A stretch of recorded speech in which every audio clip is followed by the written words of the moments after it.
कभी सोचा है कि हजारों साल पुराना कोई ज्ञान आज की इस भाग-दौड़ भरी जिंदगी की उलझनों को सुलझाने में कैसे काम आ सकता है? आज हम अद्वैत तारक उपनिषद की गहराइयों में उतरेंगे।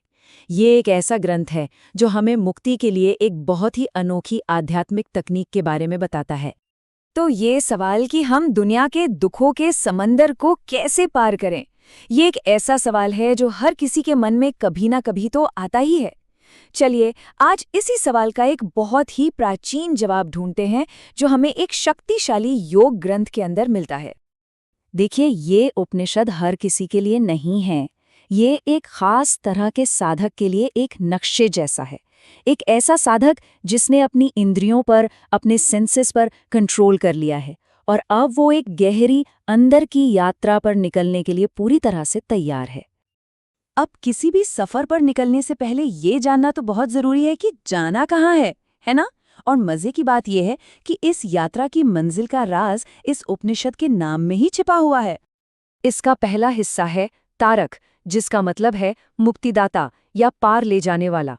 इसे एक मजबूत नाव की तरह समझिए जो इंसान को जन्म, बुढ़ापे और मृत्यु के डर से भरे इस अशांत सागर के पार ले जाती है। और दूसरा हिस्सा है अद्वैत, जो उस परम सच की तरफ इशारा करता है। इसका मतलब है नॉन ड्यूअल यानी अद्वैत, एक ऐसी अकेली, एक ऐसी चेतना जिसमें कोई दूसरा है ही नहीं, सब कुछ एक है।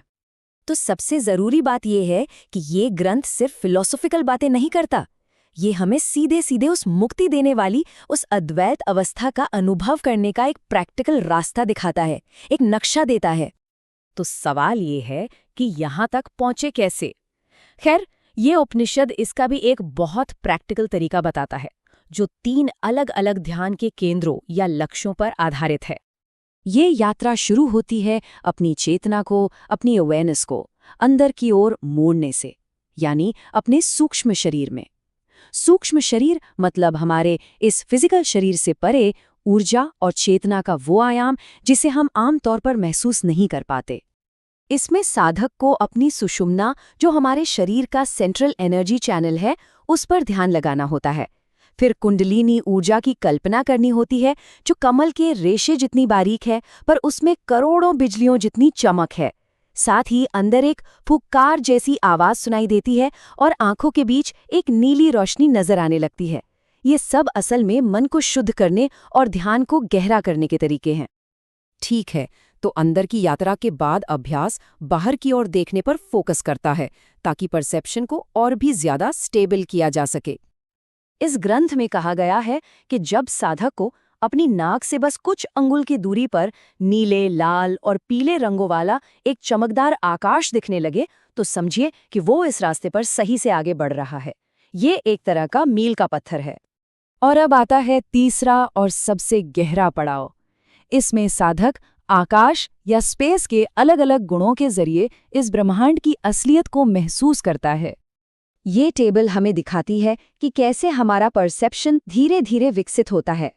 हम एक आम फिजिकल दुनिया की समझ से शुरू करके अस्तित्व की बेहद सूक्ष्म और प्रकाश से भरी अवस्थाओं को समझने लगते हैं, जो 1 करोड़ सूर्यों की तरह चमकती हैं। लेकिन एक बात पर यह उपनिषद बहुत जोर देता है कि इतनी सूक्ष्म और गहरी यात्रा अकेले नहीं की जा सकती। इसके लिए एक काबिल गाइड यानी एक गुरु की जरूरत होती है। और देखिए, गुरु शब्द का मतलब ही कितना गहरा है। गो का अर्थ है अंधेरा और रो का मतलब है उसे हटाने वाला। तो गुरु वो है जो अज्ञान के अंधेरे को ज्ञान के प्रकाश से मिटा देता है। ये उपनिषद एक सच्चे आध्यात्मिक गुरु के खास गुण भी बताता है। इसमें सिर्फ ज्ञान ही नहीं, बल्कि उनका चरित्र, उनका आचरण भी बहुत मायने रखता है। यहाँ एक बहुत जरूरी बात कही गई है। ये ग्रंथ गुरु को सबसे ऊंचा दर्जा देता है। उन्हें सिर्फ एक शिक्षक नहीं, बल्कि उस शिक्षा का, उस मंजिल का जीता जागता स्वरूप मानता है।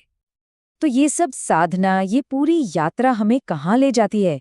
इस अभ्यास का आखिरी लक्ष्य क्या है? चलिए देखते हैं। इन सारे अभ्यासों के जरिए योगी आखिरकार उस प्रकाश से भरी, आनंद से भरी हुई आत्मा के साथ एक हो जाता है। अंतिम अवस्था सिर्फ रोशनी देखना नहीं है, बल्कि ये एहसास करना है कि वो रोशनी हम खुद हैं। ये साधना शांभवी मुद्रा तक ले जाती है।